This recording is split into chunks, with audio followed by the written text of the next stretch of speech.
पाठशाला स्टडी में आपका बहुत बहुत स्वागत है। इस वीडियो में हम लोग क्लास 10th पर्सनली 1.3 NCERT का प्रश्न संख्या 3 को सॉल्व करेंगे।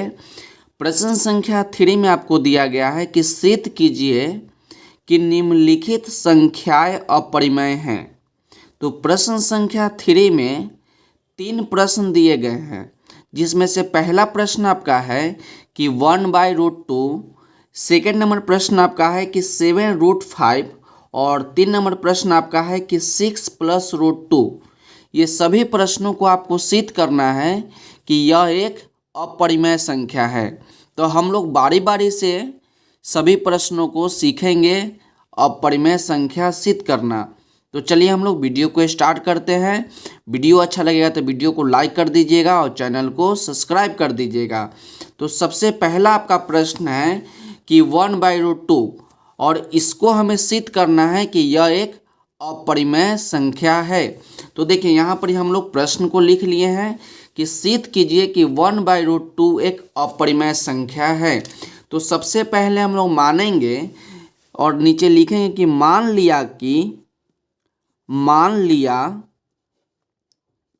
1/√2 एक परिमेय संख्या है।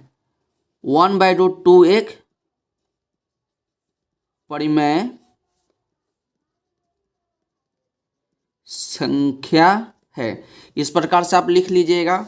उसके बाद आप जानते हैं कि परिमेय संख्या जो होता है P/Q के रूप में होता है। तो 1/√2 को हम लोग क्या माने? 1/√2 को हम लोग माने कि यह एक परिमेय संख्या है। तो परिमेय संख्या जो होता है P/Q के रूप में होता है। और इसके हम लोग बगल में लिख देंगे जहाँ P और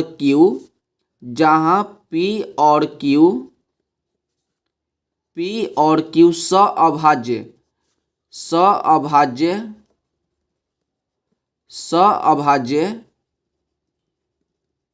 संख्या है और Q जो है आपका 0 नहीं होना चाहिए। तो Q नॉट इक्वल टू 0, इसका क्या मतलब है कि Q जो है 0 नहीं होगा। तो देखिए उसके बाद हम लोग क्या करेंगे, 1/√2 इक्वल टू P/Q। तो हम लोग 1/√2 का परिमेयकरण कर देंगे। तो परिमेयकरण करने का क्या तरीका होता है कि जो नीचे वाला रहता है उसी संख्या से गुना और उसी संख्या से भाग करते हैं। तो देखिए यहाँ पर ही आपका है 1/√2, तो 1/√2 लिखिए। 1/√2 का हम लोग परिमेयकरण करेंगे तो √2 से हम लोग गुना भी कर देंगे और √2 से हम लोग भाग भी कर देंगे। तो इतना तो आपको समझ में आ गया होगा। Equal to P/Q। उसके बाद देखिए 1 को √2 से गुना करेंगे तो आपका √2 हो जाएगा। और उसके बाद आप जानते हैं कि √2 को √2 से गुना करेंगे तो 2 होगा। आप जानते हैं ना कि √2 को √2 से गुना करेंगे तो आपका 2 होगा। उसी प्रकार यदि √5 को √5 से गुना करेंगे तो आपका 5 होगा। √3 को √3 से गुना करेंगे तो आपका 3 होगा।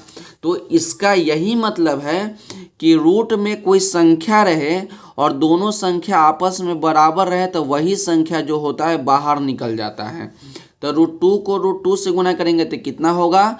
तो 2 होगा। Equal to P/Q। उसके बाद हम लोग क्या करेंगे, क्रॉस गुना कर लेंगे। तो √2/2 है तो 2 से हम लोग इसमें क्रॉस गुना कर लेंगे। तो यहाँ पर ही बचेगा आपका √2। तो यहाँ पर ही बच जाएगा आपका √2 इक्वल टू 2 का हम लोग क्रॉस गुना कर देंगे। तो 2 को गुना करेंगे P से तो आपका हो जाएगा 2P। अब बटा में आपका Q हो जाएगा। और आप जानते हैं कि P और Q हम लोग यहाँ पर ही माने हैं ना कि P और Q क्या है? परिमेय संख्या है। तो और जब परिमेय संख्या कब होता है? जब P और Q एक पूर्णांक संख्या होता है। P और Q पूर्णांक संख्या होगा तभी P और Q जो होगा परिमेय संख्या होगा।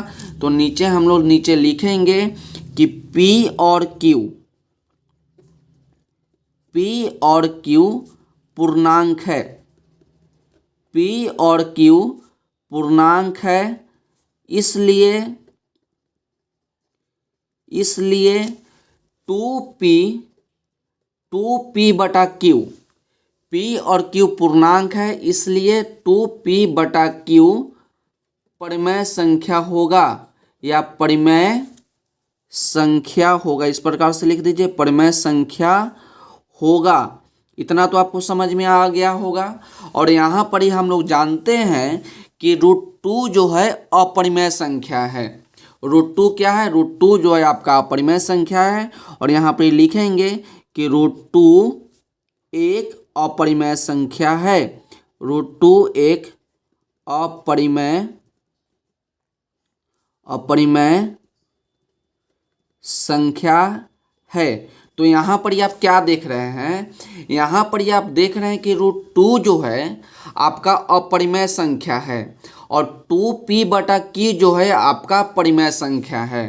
तो आप ही बोलिए, क्या ऐसा कभी भी हो सकता है कि अपरिमेय संख्या परिमेय संख्या के बराबर होगा? तो आप बोलिएगा नहीं सर, कभी भी अपरिमेय संख्या परिमेय संख्या के बराबर नहीं होगा। तो नीचे हम लोग लिखेंगे कि यहाँ अपरिमेय संख्या,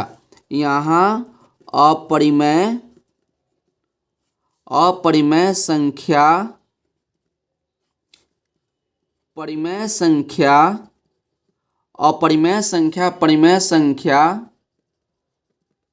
के बराबर है,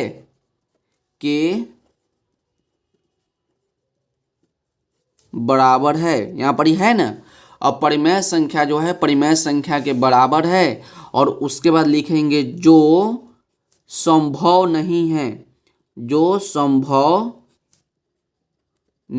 है। तो हमारी मान्यता तो गलत हो गया, क्योंकि हम लोग p बटा 1/√2 को क्या माने हैं? तो 1/√2 को हम लोग माने हैं परिमेय संख्या। तो यहाँ पर लिखेंगे चूँकि हमारी मान्यता मतलब कि जो हमने माना है, तो चूँकि हमारी मान्यता गलत है,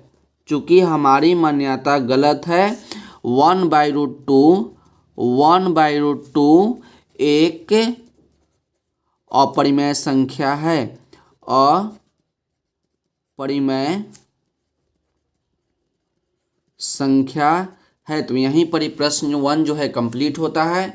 इसको एक बार ध्यान से देखिए और इसका स्क्रीनशॉट ले लीजिए, ताकि बाद में आप इसको अच्छे तरीके से नोट कर सके। आप एक को समझिएगा तो बाकी आपको अच्छे तरीक़ा से भी समझ में आ जाएगा। अब चलिए हम लोग प्रश्न 2 को सॉल्व करना सीखेंगे कि 7√5 जो है एक अपरिमेय संख्या है। इसको हम लोग अलग लिख लिए कि सिद्ध करें कि 7√5 एक अपरिमेय संख्या है। तो इसको भी हम लोग मान लेंगे कि माना 7√5 एक परिमेय संख्या है, एक परिमेय संख्या है।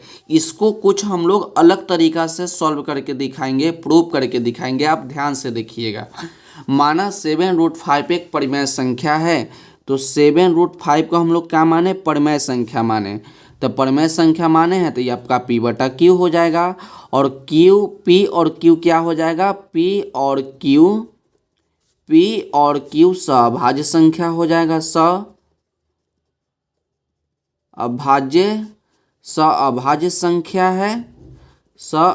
संख्या है। और q जो है आपका 0 नहीं होगा, q जो है आपका 0 नहीं होगा।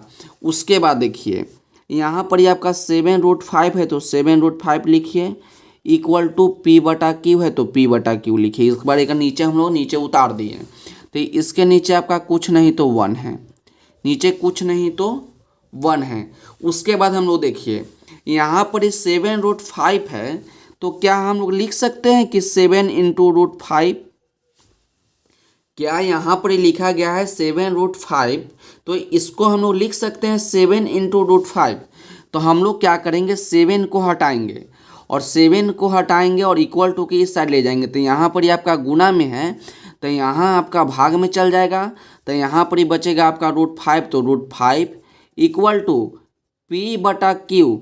तो गुना से भाग में आएगा तो नीचे आपका आ जाएगा, तो नीचे हम लोग इसको इस प्रकार से लिख सकते हैं।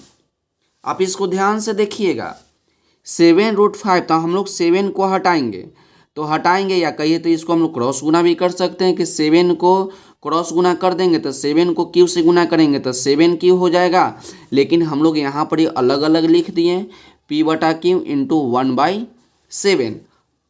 उसके बाद देखिए P और Q को हम लोग क्या माने हैं, तो P और Q को हम लोग माने हैं कि यह एक परिमेय संख्या है। क्या माने हैं कि परिमेय संख्या है। और 1/7 भी जो है, 1/7 भी आपका है जो परिमेय संख्या है, परिमेय संख्या है। फिर से देखिए P/Q आपका परिमेय संख्या है, 1/7 भी आपका क्या है, परिमेय संख्या है। और अब जानते हैं कि √5 जो है आपका अपरिमेय संख्या है, √5 जो है अपरिमेय संख्या है।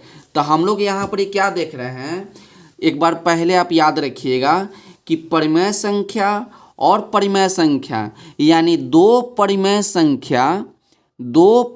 संख्या का गुणनफल भी परिमेय संख्या होता है। क्या आपसे बोले कि दो परिमेय संख्या का गुणनफल भी एक परिमेय संख्या होगा। तो यहाँ पर देखिए, यहाँ पर अपरिमेय संख्या है इक्वल टू आपका परिमेय संख्या, तो यहाँ पर हम लिखेंगे कि अपरिमेय संख्या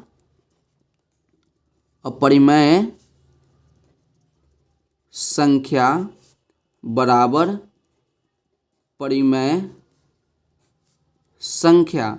अब आप ही बताइए कि क्या अपरिमेय संख्या परिमेय संख्या के बराबर होगा, तो आप फिर से बोलिएगा नहीं सर, अपरिमेय संख्या परिमेय संख्या के बराबर कभी भी नहीं होगा। अपरिमेय संख्या परिमेय संख्या के बराबर कभी नहीं होगा। तो नीचे हम लोग लिखेंगे कि यहाँ हम लोग यहाँ पर लिख लिए कि अपरिमेय संख्या जो है परिमेय संख्या के बराबर है। यहाँ तो हम लोग यही ना देख रहे हैं कि अपरिमेय संख्या जो है परिमेय संख्या के बराबर है, लेकिन यहाँ उसके बाद हम लिखेंगे यहाँ अपरिमेय संख्या परिमेय संख्या के बराबर है जो संभव नहीं है, यानी कभी भी अपरिमेय संख्या परिमेय संख्या के बराबर नहीं होगा। उसके बाद लिखें कि चूंकि हमारी मान्यता गलत है अतः 7√5 एक अपरिमेय संख्या है। तो सेकंड नंबर प्रश्न जो है यहाँ पर ही कंप्लीट होता है। तो इसको भी आप ध्यान से देखिए और स्क्रीनशॉट ले लीजिए ताकि बाद में आप इसको अच्छे तरीक़ा से नोट कर सकें। तो आपका पहला भाग हो जाएगा और नीचे आपका दूसरा भाग होगा जो कि आप अच्छे तरीक़ा से लिखना सीखिएगा। अब चलिए हम लोग प्रश्न संख्या 3 को देखते हैं कि प्रश्न संख्या 3 आपका क्या है। तो प्रश्न संख्या 3 में आपका है कि 6 + √2, तो हमको अब सिद्ध करना है कि 6 + √2 एक अपरिमेय संख्या है। तो यहाँ पर हम लोग प्रश्न को लिख चुके हैं कि सिद्ध कीजिए कि 6 + √2 एक अपरिमेय संख्या है। तो इसको भी हम लोग सबसे पहले मान लेंगे कि 6 + √2 जो है एक परिमेय संख्या है। तो हम लिखेंगे माना कि 6 + √2 एक परिमेय संख्या है। तो हम लोग जब 6 + √2 को क्या माने हैं, तो 6 + √2 को हम लोग माने हैं परिमेय संख्या। तो परिमेय संख्या माने हैं तो ये आपका P/Q हो जाएगा। तो P/Q लिखिए और यहाँ पर आपका क्या हो जाएगा कि P और Q जो है आपका सअभाज्य संख्या है, या आप डायरेक्ट ये भी लिख सकते हैं कि यहाँ Q जो होगा नॉट 0 होगा, यानी Q जो होगा 0 नहीं होना चाहिए। इतना भी आप लिख कर छोड़ सकते हैं कि Q नॉट इक्वल टू 0। उसके बाद देखिए 6 जो है इक्वल टू की इधर है तो हम लोग उस साइड ले जाएंगे। तो यहाँ पर ही आपका बच जाएगा √2, तो √2 इक्वल टू P अब बटा में Q, और 6 जो है इधर प्लस में है और उधर ले जाएंगे तो आपका माइनस में 6 हो जाएगा। इसके नीचे कुछ नहीं तो 1, तो यहाँ पर √2 है तो √2 लिख दीजिए इक्वल टू क्यू और 1 का एलसीएम लेंगे तो आपका क्यू हो जाएगा। तो देखिए या इस प्रकार से देखिए पी को 1 से गुना करेंगे तो पी हो जाएगा, माइनस क्यू 6 को क्यू से गुना करेंगे तो 6 क्यू हो जाएगा, और क्यू को 1 से गुना करेंगे तो आपका क्यू हो जाएगा। इतना तो आपको समझ में आ गया होगा। आप ध्यान से देखिए कि √2 equal to P minus 6 Q बटा क्यू। और हम आपको बताए थे कि परिमेय संख्या p बटा क्यू परिमेय संख्या कब होगा, जब p और q पूर्णांक होगा तभी p और q जो होगा परिमेय संख्या होगा। तो नीचे हम लोग लिख चुके हैं कि p और q, आप ध्यान से देखिएगा कि p और q पूर्णांक है, इसलिए p माइनस 6q बटा q एक परिमेय संख्या है। p और q जो है आपका परिमेय संख्या है, या इस प्रकार से देखिए कि p और q जो आपका पूर्णांक है, इसलिए 6 माइनस 6q बटा q एक परिमेय संख्या होगा। और √2 जो है एक अपरिमेय संख्या है, √2 जो है एक अपरिमेय संख्या है। तो यहाँ अपरिमेय संख्या परिमेय संख्या के बराबर है, जो संभव नहीं है। तो यहाँ पर ही देखिए ये आपका परिमेय संख्या और ये आपका अपरिमेय संख्या, तो यहाँ पर ही बराबर है। तो वही बात हम लोग नीचे लिखे हैं कि यहाँ अपरिमेय संख्या परिमेय संख्या के बराबर है, जो संभव नहीं है। चूँकि हमारी मान्यता गलत है, 6 प्लस √2 एक अपरिमेय संख्या है। तो प्रश्न संख्या 3 भी यहाँ पर ही कंप्लीट होता है। इसका भी आप स्क्रीनशॉट ले लीजिए ताकि बाद में आप अच्छे तरीक़ा से नोट कर सकें। तो ये आपका पहला भाग हो जाएगा और नीचे आपका ये वाला दूसरा भाग हो जाएगा। तो आज की वीडियो के लिए बस इतना ही, मिलते हैं अगले वीडियो में। यदि वीडियो अच्छा लगा हो तो वीडियो को लाइक कर दिएगा और चैनल को सब्सक्राइब भी कीजिएगा। तब तक पढ़ते रहिए और बढ़ते रहिए। मिलते हैं अगले वीडियो में।